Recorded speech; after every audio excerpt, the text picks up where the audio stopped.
Several months ago, I had a professional come to my office to treat him for his panic anxiety that he had relating to an accident that he had 6 years ago.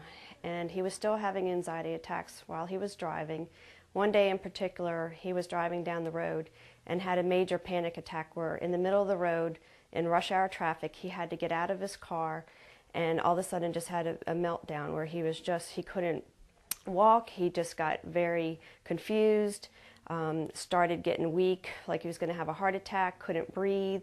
All of a sudden he started breaking out in a rash. And so they took him, the ambulance came, took him to the hospital, and by that time he was in such a panic attack that they ended up having to take him to treat him for major things. Well, everything they kept treating him for at that point he became allergic to the medication. The rash continued to get worse, so bad so that it looked like he had almost been burned by the rash. So they didn't know what to do with him. He ended up going into a mental ward for about 2 months where they treated him for different things to try and get his anxiety level down.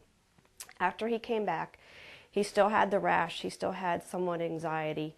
So he came to be treated with the trauma algorithm that we use.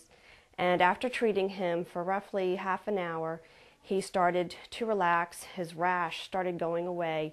Instead of being just scaly and red and itchy, it started to reduce. And by the time we were done with the whole algorithm, his entire face started getting pink again.